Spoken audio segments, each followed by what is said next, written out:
Bismillahirrahmanirrahim. Assalamualaikum warahmatullahi wabarakatuh. Alhamdulillah. Alhamdulillahi wa kafa. Wassalatu wassalamu ala nabiyyina al-mustafa wa ala alihi wa ashabihi wa mawala wa la hawla wa la quwwata illa billah.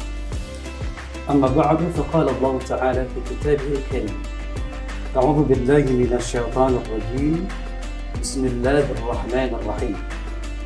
يرفع الله الذين آمنوا منكم والذين أوتوا العلم درجات.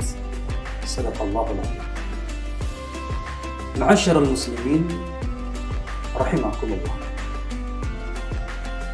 Berbicara tentang ilmu itu sulit untuk memisahkan dari pembahasan tentang amal. Pun demikian, ketika kita berbicara tentang amal, rasanya sulit untuk melepaskan dari pembahasan tentang ilmu. Karena keduanya ini memiliki hubungan yang sangat erat, memiliki kaitan yang sangat kuat, sehingga ketika kita membahas satu, agar sempurna pembahasan itu harus kita ikutkan pembahasan yang kedua. Pun demikian, yang kedua akan sempurna ketika kita bahas yang satu. Jadi ibarat dua sisi mata uang, sulit untuk dipisahkan, memiliki kaitan sangat kuat. Bahkan kalau kita lihat dalam Al-Quran, untuk kata-kata ilmu dan kata-kata amal itu sama-sama banyak disebutkan, sering diulang-ulang. Khusus untuk kata ilmu itu diulang-ulang sampai 856 kali. Bayangkan, bukan puluhan ya, ratusan. Dan kata-kata amal juga nggak kalah banyak, bukan puluhan, sampai ratusan, 750 kali diulang-ulang. Dalam Al-Quran, itu biasanya ketika sebuah kata diulang-ulang oleh Allah Subhanahu wa Ta'ala, ini menunjukkan betapa sesuatu itu memiliki kedudukan yang sangat penting. Kenapa? Sering diulang-ulang. Ini menjadi sinyal betapa ilmu dan amal sangat penting dalam kehidupan kita. Memiliki kedudukan yang sangat penting dalam menentukan mutu kualitas amal kita. Kalau kita lihat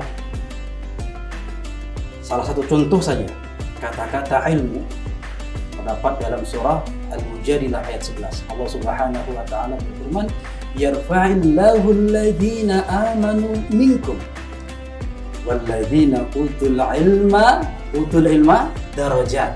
Ya, ada kata-kata ilmu di sana. Banyak sekali. Kalau kita sebutkan tidak akan cukup waktu untuk menyampaikan pada tausiah.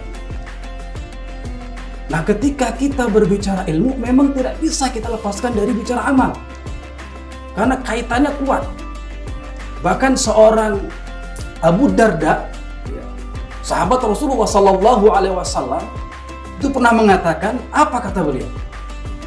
Anda tidak akan pernah bisa dikatakan seorang yang berilmu sampai Anda mengamalkan ilmu yang Anda miliki. Ini dalam ungkapan. Tidak bisa dikatakan orang yang berilmu sampai mengamalkan apa yang sudah didapatkannya. Nah, artinya memang keduanya ini nggak bisa dilepaskan. Secara ringkas, kaitan erat antara ilmu dan amal itu ada dua hal. Ya, secara ringkas. Apa itu? Yang pertama, ilmu menjadi pemimpin amal. Dalam artian, amal adalah pengikut ilmu. Fungsi ilmu di sini mengoreksi, mengarahkan, membimbing untuk menjadi sebuah amal itu bernilai di mata Allah Subhanahu wa Ta'ala. Dan ini sesuai dengan apa yang disampaikan oleh Imam Ali karamallahu wajhah. Apa kata beliau? Ilmu adalah pemimpin dan amal adalah pengikutnya. Ini kan maknanya dalam. Ketika sebuah ilmu itu tidak ada pemimpinnya, tidak ada ilmunya, maka tentu tidak ada pedoman. Maka di sini sangat menunjukkan orang-orang yang beramal tanpa ilmu itu ibarat orang yang berjalan di atas jalan yang salah. Nggak sampai ke tujuan, sia-sia, habis waktu, habis tenaga, tetapi tidak sampai pada tujuan dari amal yang dikerjakan. Ini kaitan yang pertama, bahwa ilmu itu menjadi pemimpin amal. Kaitan yang kedua, bahwa ilmu dan amal itu selalu beriringan. Nggak bisa dipisah-pisah. Kalau ada orang yang memisahkan antara ilmu dan amal, berarti tidak sesuai dengan apa yang dianjurkan oleh Allah Subhanahu wa Ta'ala. Apa itu? Coba kita dengarkan, kita renungkan. Peringatan Allah Subhanahu wa Ta'ala di dalam surah Al-Isra ayat 36. A'udzu billahi minasyaitonir rajim. Bismillahirrahmanirrahim. Wala taqfu ma laysa laka bihi 'ilm. Inna sam'a wal basar wal fu'ad kullu ulaika kana anhu mas'ula. Lihat di teks yang pertama, wala taqfu ma laysa laka bihi. Jangan kamu mengikuti apa yang kamu tidak tahu atau tidak ada ilmu di dalamnya. Ini yang perlu kita garis bawahi. Wala taqfu ma laysa laka bihi. Jangan sampai kamu mengikuti sesuatu yang kamu tidak ada ilmu di dalamnya. Karena sesungguhnya pendengaran, penglihatan, hati, semua itu nanti akan dipertanggungjawabkan. Ya, inilah yang pernah diceritakan oleh Rasulullah ya, dalam sebuah hadis yang diriwayatkan oleh Imam Bukhari. Dia menceritakan tentang seorang pemuda Bani Israel yang sudah membunuh 99 orang. Ketika itu pemuda ini mengeluh dan ingin bertobat, ingin berubah, ingin mencari sosok yang bisa membantu untuk menyelesaikan masalah yang sangat berat. Ketika berjumpa dengan orang-orang ini mengatakan, baik, kami akan tunjukkan kepada seorang rahib yang akan membantumu. Tapi apa yang terjadi? Ketika pemuda ini datang ke seorang rahib, apa kata rahib ini? Ketika pemuda ini mengeluhkan dan menyampaikan masalahnya, wahai rahib, aku sudah membunuh 99 orang dan aku ingin bertaubat.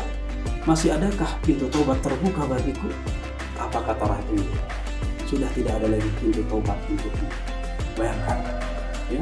Tapi ketika, ya, ini ceritanya di situ rahib ini akhirnya dibunuh sehingga genap menjadi 100 orang. Nah, ketika pemuda tadi menghadap ke seorang alim, lihat responnya. Berbeda dengan yang tadi. Ketika menceritakan masalahnya, saya sudah membunuh 100 orang, apakah masih ada pintu taubat? Apa kata alim tadi?